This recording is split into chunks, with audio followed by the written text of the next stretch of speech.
Então, boa noite aos amados irmãos. É um grande prazer poder estar mais uma noite aqui com todos vocês para meditar um pouco, falar um pouco a respeito da grandeza do nosso Deus, do que Deus tem feito e faz em nossas vidas a partir da perspectiva que temos do Evangelho. Este tema é bem intrigante quando as pessoas são grandes e Deus é pequeno. Se você estava conosco ontem, eu montei uma perspectiva externa, o nosso relacionamento com o mundo, como nós devemos então nos relacionar com pessoas que nos desafiam ou questionam a respeito das nossas convicções, a respeito da razão da nossa fé.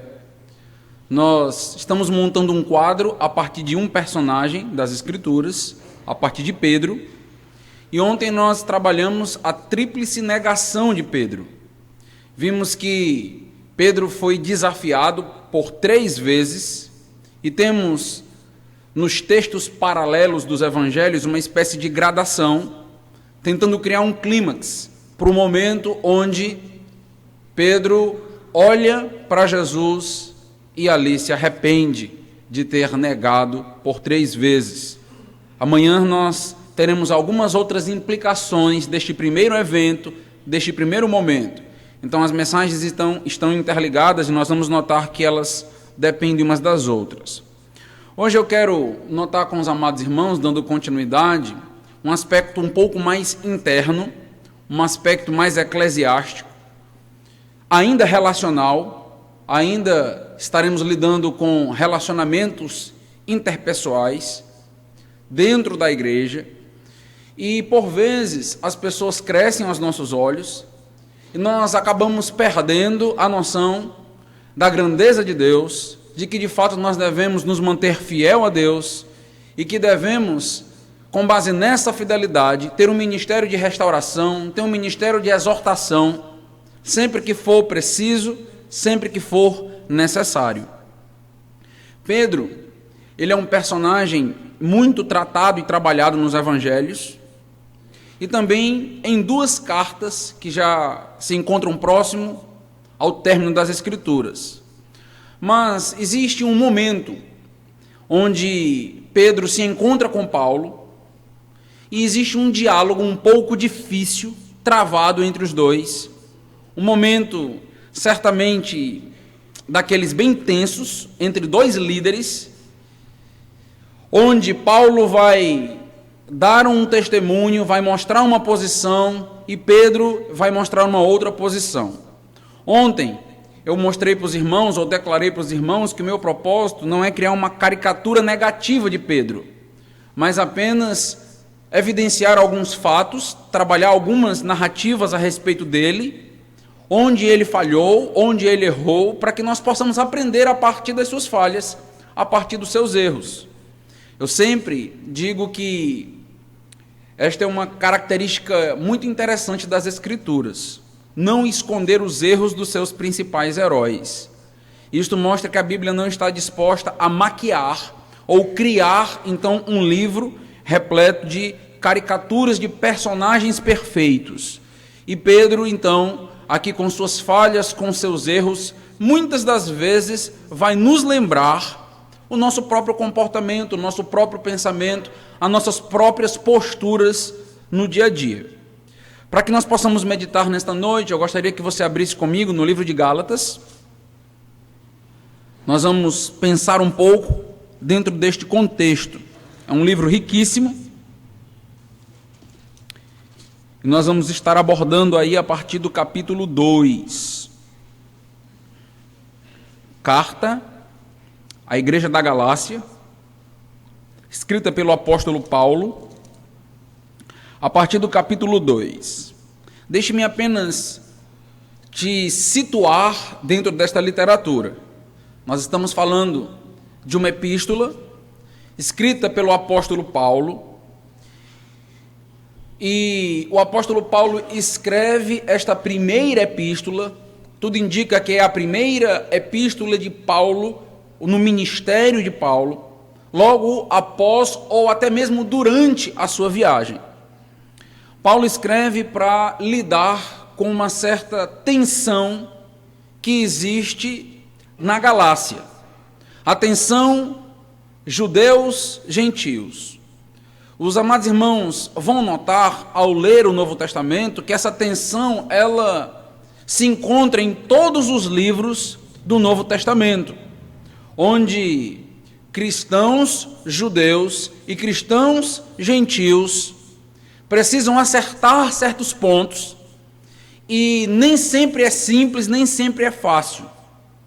Não é por acaso que nós temos o que é chamado de nova perspectiva de Paulo, trazendo uma ideia de um novo conceito de justificação, justamente para dizer ou para alegar que o principal propósito de Paulo com o conceito de justificação era resolver essa tensão.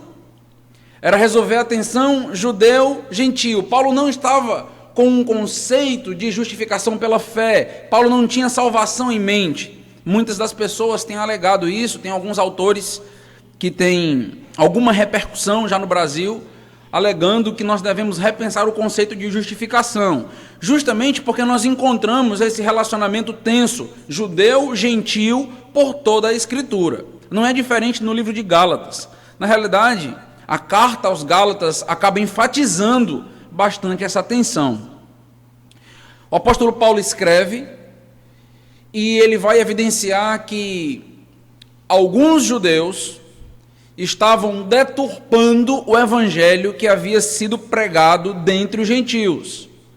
Paulo, na sua primeira viagem, prega o evangelho aos gentios. Sabemos que Paulo é um apóstolo fora de tempo, o apóstolo dos gentios, ele vai e prega o evangelho, e os judeus estão visitando cada região onde esses gentios salvos estão deturpando o evangelho, fazendo com que eles possam voltar aos conceitos legalistas do judaísmo, voltarem às práticas da lei. E Paulo, então, vai escrever para a igreja da Galácia, porque alguns estavam, então, tendenciosos a dar um passo atrás. Alguns estavam tendenciosos a voltar aos velhos rudimentos. E esta carta, então, vai ser uma carta dura, ela tem um tom muito forte. Inclusive, Paulo, em determinado momento, acaba usando uma linguagem tão forte para a igreja, que pergunta ou questiona a igreja se a igreja seria tola o suficiente de voltar, então, à prática da lei. Uma prática que, de fato, não traria salvação, apenas evidenciaria maldição. O apóstolo Paulo diz que se qualquer outro evangelho for pregado além do que ele pregou, seja maldito, seja anátema, justamente trazendo o conceito daqueles judeus que estavam trazendo um evangelho ou acrescentando conceitos ao evangelho que ele havia pregado. E nesta tensão entre judeus e gentios, nós temos justamente o capítulo 2, que vai mostrar este momento onde Paulo tem um diálogo com Pedro, e a situação fica bem difícil entre os dois. Gálatas, capítulo 2, a partir do versículo 11. Gálatas, capítulo 2, a partir do verso 11. Quando, porém, Cefas veio a Antioquia, resisti-lhe face a face, porque se tornara repreensível. Com efeito, antes de chegarem alguns da parte de Tiago, comia com os gentios. Quando, porém, chegaram, afastou-se e, por fim, veio a apartar-se, temendo os da circuncisão. E também os demais judeus dissimularam com ele, a ponto de o próprio Barnabé ter se deixado levar pela dissimulação deles. Quando, porém, vi que não procediam corretamente segundo a verdade do evangelho, disse a Cefas, na presença de todos: se, sendo tu judeu, vives como gentio e não como judeu, por que obrigas os gentios a viverem como judeus? Nós, judeus por natureza, e não pecadores dentre os gentios, sabendo, contudo, que o homem não é justificado por obras da lei, e sim mediante a fé em Cristo Jesus. Também temos crido, melhor dizendo, em Cristo Jesus, para que fôssemos justificados pela fé em Cristo, e não por obras da lei. Pois por obras da lei ninguém será justificado. Mas se, procurando ser justificados em Cristo, fomos nós mesmos também achados pecadores, dá-se-á o caso de ser Cristo ministro do pecado? Certo que não. Porque se torno a edificar aquilo que destruí, a mim mesmo me constituo transgressor. Porque eu, mediante a prova da lei, morri para a lei, a fim de viver para Deus. Estou crucificado com Cristo. Logo, já não sou eu quem vive, mas Cristo vive em mim. E esse viver que agora tenho na carne, vivo pela fé no Filho de Deus, que me amou e a si mesmo se entregou por mim. Não anulo a graça de Deus, pois se a justiça é mediante a lei, segue-se que morreu Cristo em vão. Vamos orar. Deus amado, Deus Todo-Poderoso, suplicamos a Tua graça, para que nós possamos crescer, ó Deus, em entendimento, em conhecimento, que as nossas afeições, sentimentos sejam modificados, e que principalmente, ó Deus, a nossa postura, a nossa prática, seja e esteja de acordo com o Teu Evangelho. Nos ajuda a aprender com o exemplo destes homens, personagens importantes nas Escrituras, mas falhos, pecadores, que nos ensinam muito. O nosso pedido é que o Senhor cresça, que o pregador diminua, para a Tua honra e glória. Amém. Então, meus irmãos, se você notou logo no início deste trecho que nós lemos de Gálatas, você vai perceber que a ênfase recai sobre dois personagens. Você tem Barnabé também dentro desse contexto, mas ele entra como uma espécie de coadjuvante na história. Os principais personagens são os dois apóstolos, o apóstolo Paulo, chamado aqui de Cefas, o apóstolo Pedro, melhor dizendo, chamado de Cefas, e o apóstolo Paulo. Logo no versículo 11, você vai notar uma expressão bem interessante. É dito pelo próprio apóstolo Paulo que ele resistiu a Pedro face a face. Notou essa expressão? Esta é uma expressão muito importante. Nas Escrituras, essa expressão ela tem normalmente uma ideia ou transmite um significado de intimidade. E a ideia aqui é que o apóstolo Paulo, ele confronta a Pedro, e nós podemos usar esta expressão ou esta terminologia da nossa época, olho no olho, face a face, e nós gostamos até de usar essa expressão tete a tete. Aqui é uma confrontação direta. O apóstolo Paulo, então, ele não vai procurar nenhum outro meio, outras pessoas, mediante um comportamento reprovável que ele nota no apóstolo Pedro. O que é importante você notar? Nós não estamos falando de quaisquer dois personagens. Nós estamos falando do apóstolo Pedro. Nós estamos falando de um homem muito importante. O apóstolo Pedro, que no livro de Atos, nós conhecemos a sua pregação, onde mais de 2.000 pessoas se converteram. O apóstolo Pedro, que recebeu a incumbência do próprio Senhor Jesus de apacentar as suas ovelhas.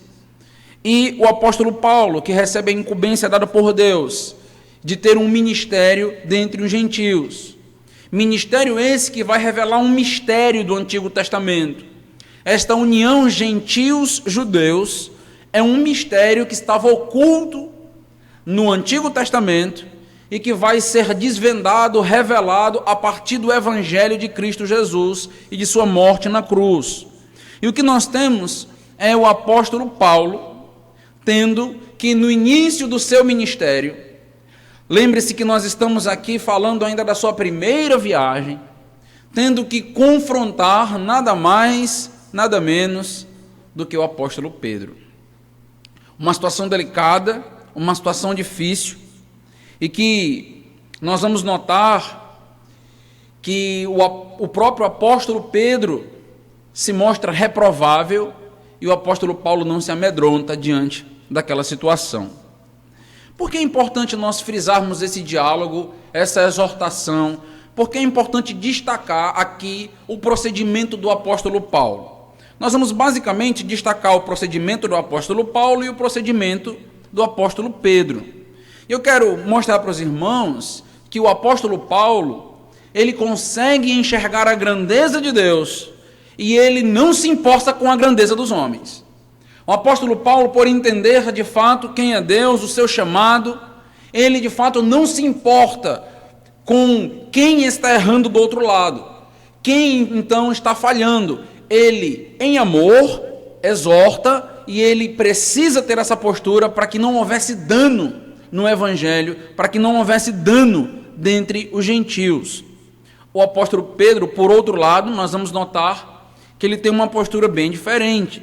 O apóstolo Pedro, ele enxerga mais uma vez os homens como gigantes, os homens como grandes e Deus como pequeno, e é por isso que ele então se coloca nesta posição de ser exortado pelo apóstolo Paulo.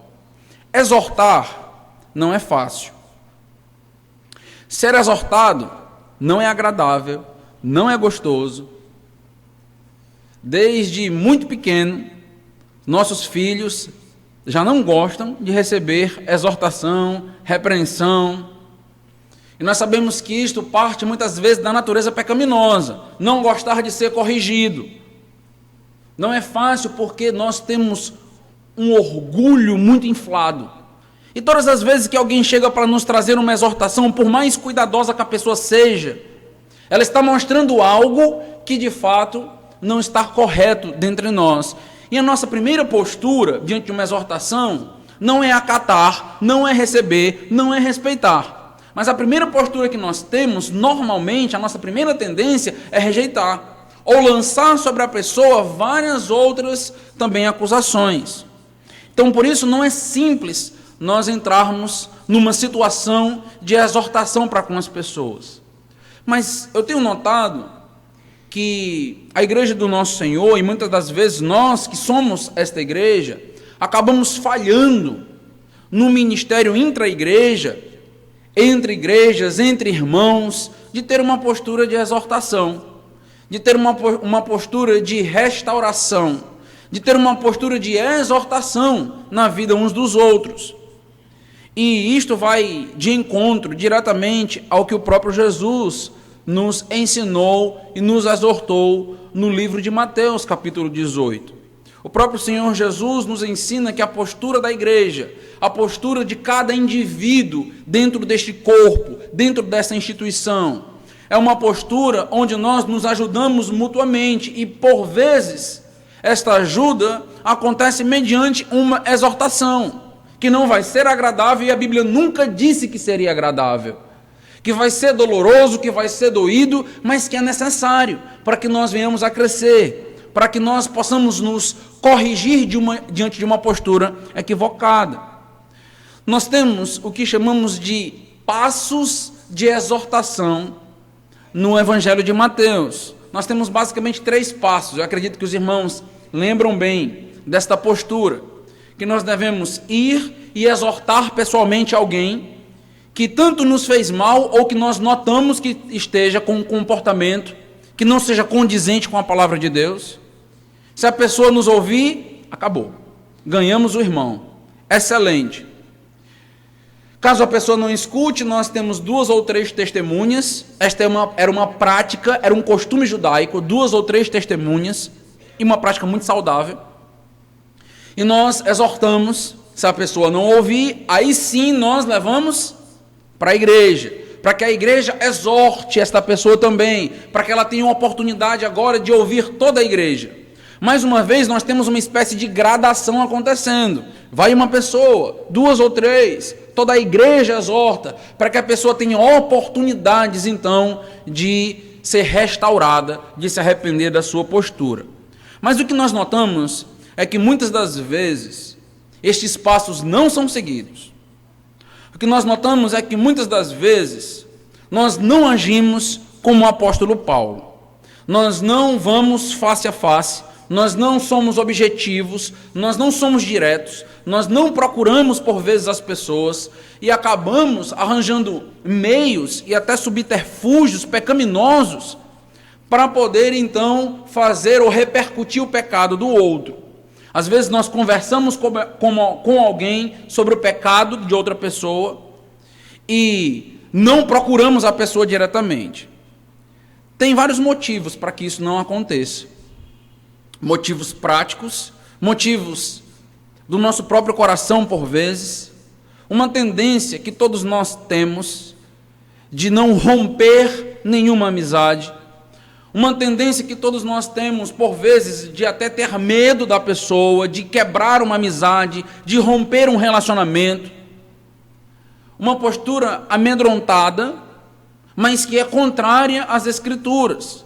Por vezes nós queremos um atalho, nós procuramos o pastor, um diácono, uma liderança, e pedimos que ele exorte, que eles então tomem uma postura, quando na realidade nós não tivemos ainda a coragem, a ousadia, ou por que não dizer a obediência, um coração obediente ao que a Bíblia diz, de ir lá, confrontar e exortar o amado irmão com o propósito não de destruí-lo, com o propósito de recuperá-lo, com o propósito de ganhá-lo. É interessante essa palavra que aparece em Mateus, porque ela traz a ideia de lucro. Então, o propósito, de fato, é que aquele irmão possa ter uma oportunidade de restauração sem que haja repercussão do seu pecado, sem que o seu pecado, então, ganhe proporções nos corações e nos ouvidos de outras pessoas. Mas, por vezes, temos essa dificuldade. O que nós notamos no apóstolo Paulo é que o apóstolo Paulo, ele confronta Pedro. Apóstolo Paulo, no início do seu ministério, Pedro já tinha vivido 3 anos com Jesus. Pedro já tinha uma liderança dentre os outros apóstolos. Pedro já tinha um ministério próspero.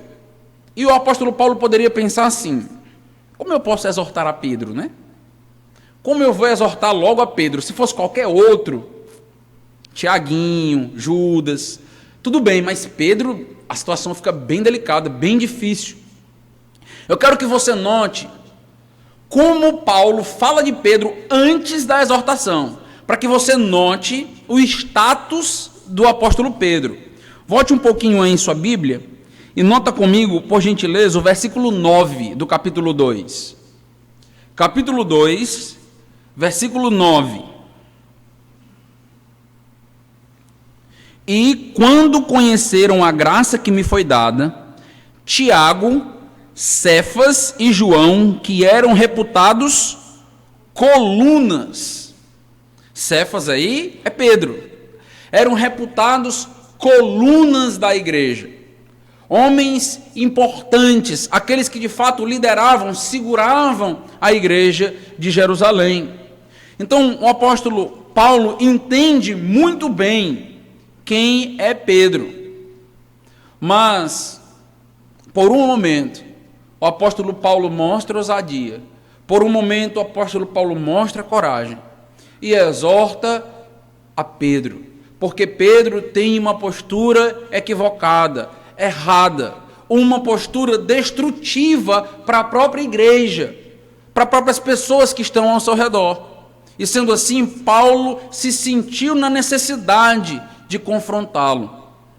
É interessante, meus amados irmãos, que quando nós falamos dessa confrontação, Paulo se dirige diretamente a Pedro, e no versículo 14 nós temos um outro detalhe importante. Versículo 14 do capítulo 2. Quando, porém, vi que não procediam corretamente, segundo a verdade do Evangelho, disse a Cefas, na presença de todos. você tem aqui uma exortação pública a Pedro. Paulo se levantando e tomando postura contra Pedro.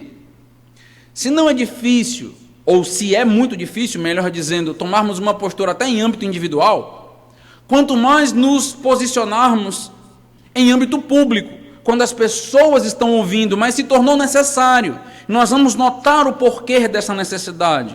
O que eu quero destacar para os amados irmãos é que esta postura de Paulo nos mostra, meus irmãos, o conceito que Paulo tinha de Deus e das pessoas. Como nós sabemos que Paulo tinha um conceito de grandeza a respeito de Deus e um conceito das pessoas no seu devido lugar? Vai para o capítulo 1 do livro de Gálatas, volta um pouquinho, versículo 10. Capítulo 1, versículo 10. Porventura, procuro eu agora o favor dos homens ou de Deus? Ou procuro agradar a homens? Se agradasse ainda a homens, não seria servo de Cristo. O que faz com que o apóstolo Paulo tenha a postura correta, o que faz com que o apóstolo Paulo haja exatamente de acordo com os preceitos de Jesus em Mateus, o que faz com que o apóstolo Paulo tenha a coragem de confrontar Pedro, é justamente o conceito que ele tem de Deus e das pessoas. Paulo entendia quem ele servia. Paulo entendia quem ele devia agradar. Paulo entendia, então, a magnitude de Deus e a posição das pessoas. E nós temos trabalhado desde ontem que quando nós temos o conceito correto de Deus, nós acabamos tendo um conceito correto de nós mesmos e das pessoas que estão ao nosso redor. Paulo se coloca, então, como servo deste Deus, servindo a este Deus, com o propósito de viver para agradá-lo. E muitas das vezes, agradar a Deus envolve termos uma postura delicada, difícil. Como, por exemplo, ter que exortar um irmão que nós amamos, mas que está andando em um caminho equivocado. Isto não é fácil. Como diz aí Felipe Pondé, nós vivemos na cultura do politicamente correto. É muito mais simples sempre tentar ser amigo de gregos e troianos. É sempre muito mais simples juntar gentios e judeus. É sempre muito mais simples você fechar os olhos para os erros e simplesmente cruzar os braços e dizer, não é comigo, eu não tenho nada a ver com isto. É muito mais simples ter uma atitude passiva diante das situações. Mas, meus amados irmãos, não é isso que Deus quer de nós. Não é isso que Deus exige de nós. Deus exige de nós, por vezes, ousadia, coragem, porque o amor se evidencia pelo próximo em corrigi-lo, em ajudá-lo a crescer. Nós não podemos ver alguém caminhando de maneira equivocada, de maneira errada, se autodestruindo e cruzar os braços, virar as costas, como se nós não tivéssemos nada a ver com isto. Sabendo que aquilo vai ser danoso, não só para quem está agindo, mas para quem está ao seu redor. Então, o que o apóstolo Paulo faz é evidenciar que ele tem um conceito, pelo menos neste momento, correto da grandeza de Deus, e que ele precisa agradar a Deus, mesmo que as consequências possam vir e que sejam difíceis de lidar com tudo que venha a surgir, seja difícil. O que nós notamos, meus amados irmãos, é que para ter a postura de Paulo, nós precisamos de fato enxergar e entender a grandeza de Deus. Tem alguns textos que nos mostram que não vai ser fácil ter ou tomar uma postura ousada, corajosa, em determinadas situações, em determinados momentos. Eu quero ler apenas 2 versículos que estão no mesmo capítulo de Provérbios. E é o capítulo de Provérbios que é conhecido como o capítulo da exortação. Capítulo 27 de Provérbios. Veja comigo o versículo 6, só para que você possa notar as figuras que são utilizadas para repreensão, para exortação em amor. Provérbios 27, versículo 6. Livro de Provérbios, capítulo 27, versículo 6. Nós temos aqui de maneira poética, de maneira figurativa, os conceitos da exortação e suas consequências. Versículo 6 de Provérbios 27. Leais são as feridas feitas pelo que ama, porém os beijos de quem odeia são enganosos. Eu não sei se você já parou para refletir e para meditar neste versículo, mas o que o texto nos diz é que quem ama causa feridas. Eu não sei se você parou já para notar que quem ama vai causar dor. E é justamente esta dor que vai nos fazer crescer. É sempre importante lembrar da frase clássica de Agostinho, quando ele diz: feriste-me com a tua palavra e por isso te amei.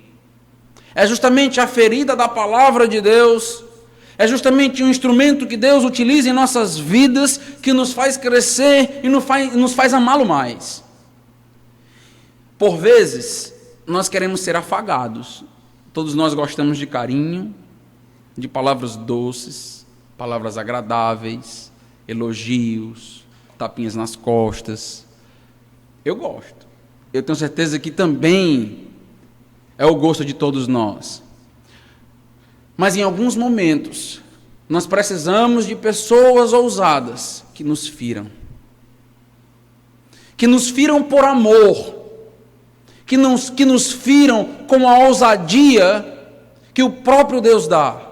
E é o que acontece com o apóstolo Paulo. Ele confronta a Pedro face a face. E se você notar todo o capítulo 2 do livro de Gálatas, ele vai fazer essa confrontação, porque havia um erro teológico enorme acontecendo aqui. A própria postura do apóstolo Pedro fortificava a visão dos cristãos judeus, das pessoas que estavam indo de igreja em igreja, pregando que os cristãos deveriam voltar à prática do judaísmo. E aquela prática de Pedro, que nós vamos notar, ela fortificava, ela na realidade ratificava este conceito errado da graça e da lei que Paulo estava tentando pregar, tentando mostrar. Então, Paulo precisou ser bem forte dentro desses conceitos, dentro daquele contexto, dentro daquela postura. Então, nós estamos notando o primeiro personagem. O primeiro personagem se mostra ousado, se mostra corajoso, confronta Pedro face a face, em ampla intimidade, confronta Pedro na presença de todos, porque foi necessário. Logicamente, meus irmãos, que o livro de Colossenses, capítulo 4, vai nos ensinar que a nossa palavra deve ser temperada com sal. Que nós devemos sempre pensar muito antes de confrontar alguém, antes de usar palavras que possam machucar as pessoas. Porque, por vezes, o problema está na maneira de falar, no jeito de falar e não no que eu vou falar. Então, tudo isso tem que ser muito bem pensado. Por que o pastor está dizendo isto? Para que você não saia daqui pensando assim: pronto, agora eu tenho um aval para falar como eu quero, do jeito que eu quero para todo mundo. Não é isso que eu estou ensinando. Nós precisamos ter sabedoria do alto. O que eu estou mostrando é o que a própria Bíblia diz, que de fato nós temos que ter uma postura de restauração, de exortação, sempre que for necessário. E isto exige de nós enxergar as pessoas no seu devido lugar, para que nós não venhamos a temer ninguém. Note que nós estamos falando aqui de Pedro. Meus irmãos, eu sempre digo isso para a minha igreja. Independe da minha posição. Se eu estou errado, eu preciso que alguém em amor me ajude. Eu preciso que alguém em amor confronte, mesmo que seja o pastor. Porque eu não posso dar passos largos para o erro sem que ninguém me alerte, sem que ninguém me ame, sem que ninguém cuide. Porque exortar é cuidar, porque exortar é amar. é evidenciar a postura que o próprio Deus nos mandou ter. E é o que o apóstolo Paulo está fazendo. Por outro lado, nós vemos agora o apóstolo Pedro, o segundo personagem. E o que acontece com o apóstolo Pedro? O que o texto vai nos dizer é que Pedro estava na mesa com os gentios, participava da mesa. Isto significava que ele estava em plena comunhão com os cristãos gentios. A mesa vai ter este cunho no Novo Testamento de comunhão, de relacionamento, de intimidade. Era um momento que Pedro tinha com os gentios e não havia nenhuma restrição, até a chegada daqueles que vieram da parte de Tiago. Nós podemos falar muito sobre estes judeus que saem de Jerusalém para levar doutrinas ou conceitos para as demais igrejas gentílicas. Alguns, de fato, eram representantes de Tiago e de Jerusalém. Outros não. O próprio Tiago vai dizer em Atos, capítulo 15, que alguns estavam indo nas igrejas sem que tivessem, de fato, recebido a permissão dada pela igreja de representarem a igreja. Então, muitos judeus estavam indo nas igrejas e nem todos estavam ou tinham recebido a permissão da igreja de Jerusalém e de Tiago. Quando você nota aí no livro de Gálatas, nota comigo o capítulo 1. Nota que Paulo vai falar de um grupo, capítulo 1, na realidade capítulo 2, desculpem, versículo 4. Gálatas, capítulo 2, versículo 4. Olha o que está acontecendo aqui, olha como Paulo fala de algumas pessoas. E isto, por causa dos falsos irmãos, que se entremeteram com o fim de espreitar a nossa liberdade que temos em Cristo Jesus, e reduzir-nos à escravidão, aos quais nem ainda por uma hora nos submetemos, para que a verdade do Evangelho permanecesse entre vós. Nota o que está em jogo. É a verdade do Evangelho que está em jogo. Nós não estamos aqui mostrando um Paulo defendendo a sua própria causa. Paulo não está defendendo os seus próprios pensamentos, as suas próprias ideias, os seus próprios conceitos. Paulo está defendendo o Evangelho e a liberdade que os cristãos gentios tinham em Cristo Jesus. Eles não podiam ou não deveriam ser obrigados a se circuncidar por causa de alguns judeus, que Paulo chama de falsos irmãos, porque não tinham entendido o Evangelho da graça, não tinham entendido o verdadeiro conceito. E Paulo é forte com estas pessoas, declarando falsos irmãos. Provavelmente, Paulo está falando, trazendo o mesmo conceito destas pessoas que chegaram aqui, vindo da parte de Tiago. Pessoas que desejavam que aqueles irmãos voltassem aos conceitos do judaísmo, legalistas.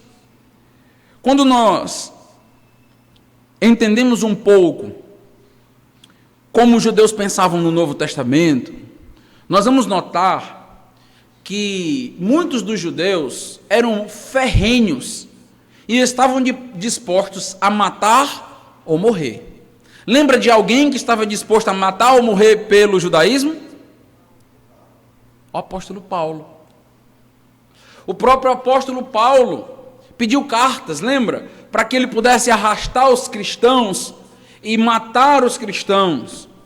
Então, quando nós falamos de perseguição dos judeus em relação à cristandade, em relação aos cristãos gentios, nós não estamos falando muitas das vezes de uma perseguição pacífica.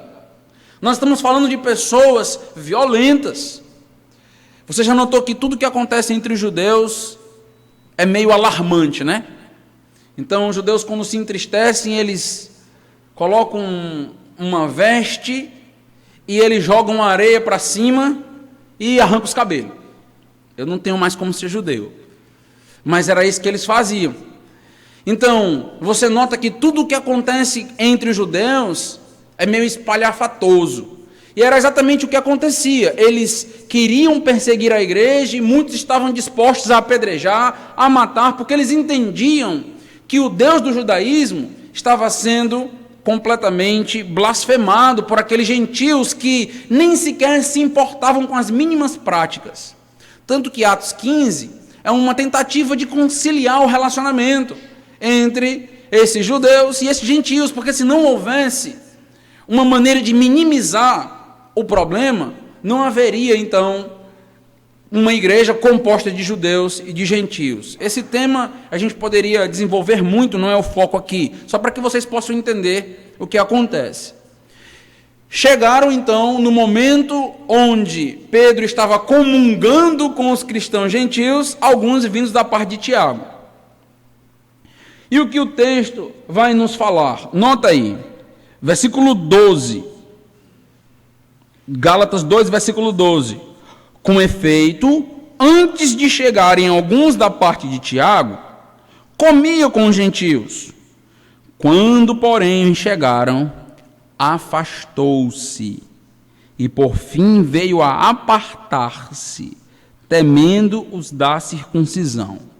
Afastou-se e, por fim, veio a apartar-se. O que isto significa? Significa que a primeira postura de Pedro foi sair de fininho. Não foi, de uma maneira categórica, romper com o relacionamento com os gentios. Aqueles judeus chegaram, ele foi se afastando até se apartar daqueles gentios. Tudo isto por causa daqueles que vinham da parte de Tiago, ou destes judeus. Versículo 13. E também os demais judeus dissimularam com ele, a ponto de o próprio Barnabé ter se deixado levar pela dissimulação deles. Neste ponto, nós temos um detalhe, nós precisamos parar um pouco para entender a força do que está acontecendo aqui. Por 2 vezes aparece a palavra dissimular. Notou isto? Esta palavra é forte já no português. É você ter uma postura e logo após uma situação ou uma circunstância você mudar de caráter ou mudar de postura. A palavra que é utilizada aqui dentro do texto grego é a palavra hipocrisia. O que está sendo dito é que Pedro estava agindo exatamente como um hipócrita. Forte, né? Eu acho que é mais uma passagem que, se Pedro pudesse, ele rasgava das Escrituras. A parte onde foi evidenciado sua hipocrisia. Se você continuar no texto, você vai notar no versículo 14 que, veja, após, quando é dito, na presença de todos, se sendo tu judeus, vives como judeu, e não como, vives como gentio e não como judeu, por que obrigas os gentios a viverem como judeus? O que está sendo dito aqui? Esse texto nos traz uma lembrança do que os próprios judeus faziam. Lembra do que os fariseus faziam? Eles colocavam cargas ou criavam regras para as pessoas que eles mesmos não estavam dispostos a carregar. O que Paulo está questionando em relação ao comportamento de Pedro é que Pedro está agindo de maneira hipócrita. E aquilo chocaria diretamente os cristãos gentios. Ora, o ministério de Paulo era justamente salvar os gentios. Mas uma postura, um comportamento de um líder importante poderia jogar tudo por água abaixo. O que Paulo nos diz, se você notar no versículo 14, é dito: quando, porém, vi que não procediam corretamente, segundo a verdade que eu estabelecera. Certo? É isso que diz no teu texto? Não. Segundo a verdade do Evangelho. Pedro não agia segundo a verdade do Evangelho. Qual é o padrão para a repreensão?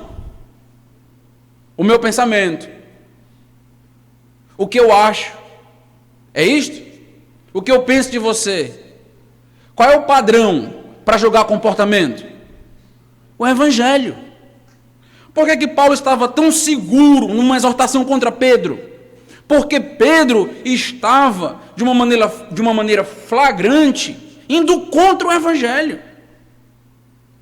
E no final do capítulo 2, é dito, o próprio Paulo, nessa confrontação a Pedro, no versículo 21, ele diz: não anulo a graça de Deus. O que Pedro estava fazendo com aquela postura e com aquele comportamento era anular a graça de Deus. Isto era muito sério, isto era grandioso.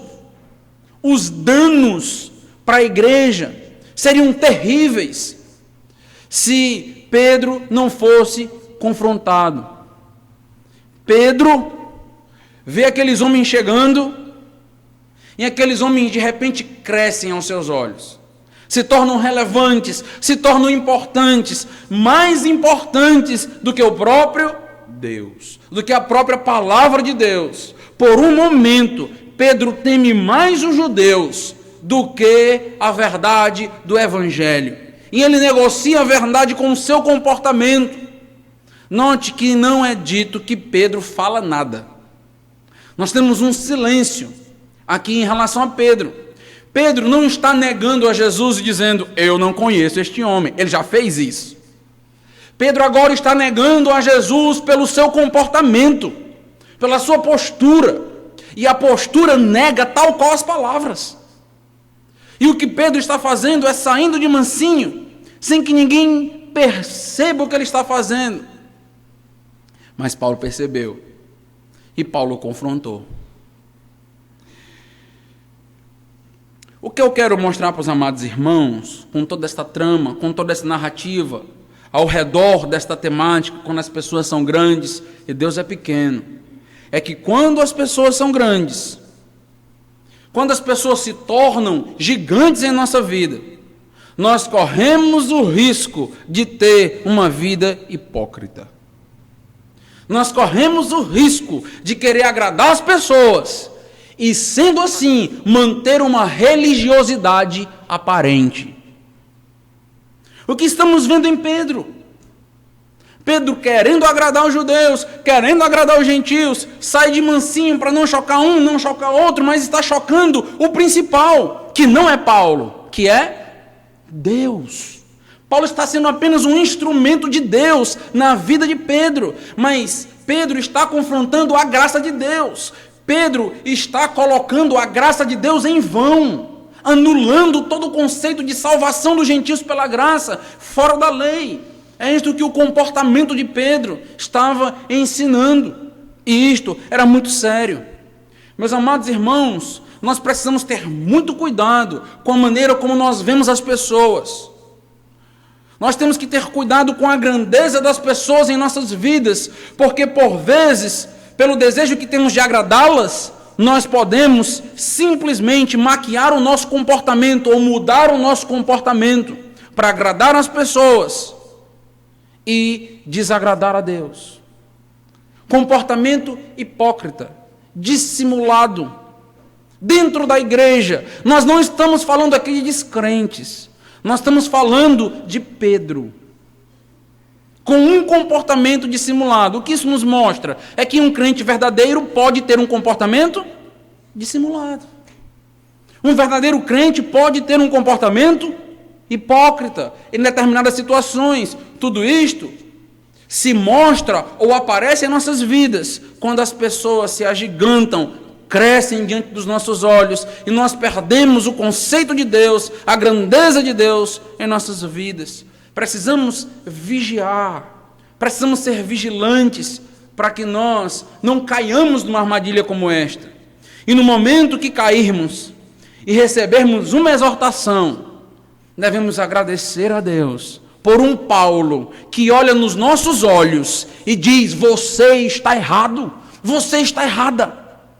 E não ter aquele comportamento, muitas das vezes belicoso, de pegar pedras para atirar, ficar com raiva da pessoa, porque na realidade é esta exortação que nos vai fazer enxergar Deus novamente com a estatura correta, com a grandeza correta.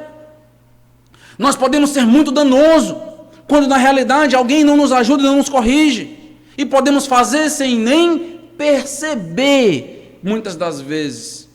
Esta é a beleza do corpo de Cristo, meus amados irmãos. Esta é a beleza de você que é jovem, porque por vezes nós, pastores, somos os últimos a saber do que acontece na vida de vocês. Acontecem uns probleminhas, acontecem uns ficas, acontecem uns detalhes que muitos de vocês sabem, mas nós não sabemos. E quando nós vamos saber, o problema já está grande, escancarado. Qual deve ser a sua postura? A sua postura deve ser de um jovem ativo que, por amor, exorta e restaura. Que não teme perder uma amizade. Porque, na realidade, se for uma verdadeira amizade em Cristo Jesus, pode até ser que, no momento, a pessoa não entenda. O próprio livro de Hebreus nos diz que a disciplina do Senhor, no momento, não é agradável. Traz dor. Mas, sendo a postura correta, a postura que glorifica e agrada a Deus, certamente vai ser construtiva e vai produzir edificação na sua vida, na mocidade, na vida e no relacionamento da igreja. Então precisamos tomar a decisão de ser esse instrumento de restauração, de entender que importa que nós agrademos a Deus. Logicamente, como eu já disse, nós vamos tentar fazer sempre da melhor maneira, com palavras escolhidas, sábias, com todo o tato que seja possível. Mas não temos o direito de não exortar. Por amor a Deus e por amor à pessoa que estamos. Temos os dois mandamentos aqui: amar a Deus e amar ao próximo, contido numa exortação. Mas, se não fosse suficiente poder ser visto ou ser flagrado como hipócrita por ver as pessoas como grandes e Deus como pequeno, há um outro problema que está declarado aqui no texto. Note que o versículo 13 nos mostra que o próprio Barnabé estava se deixando levar pela dissimulação. O que esse texto está nos mostrando é que a dissimulação de Pedro, como um fermento, estava contagiando outras pessoas.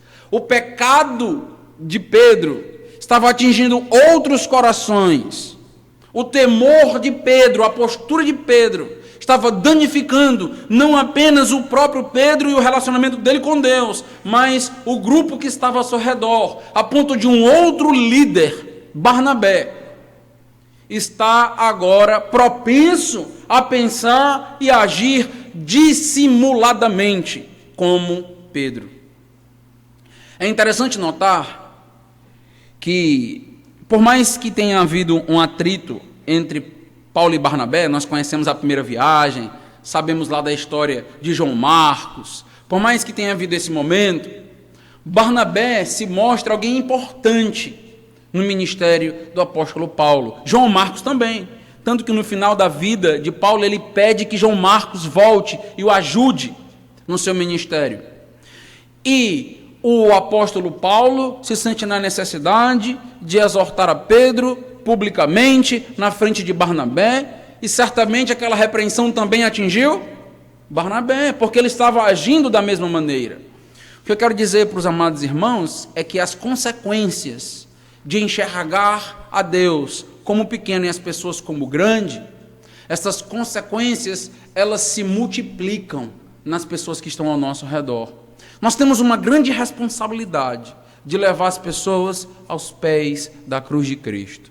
Nós temos uma grande responsabilidade de fazer com que as pessoas enxerguem a grandeza, a sublimidade, a majestade do nosso Deus, mas nosso comportamento pode acabar fazendo o contrário.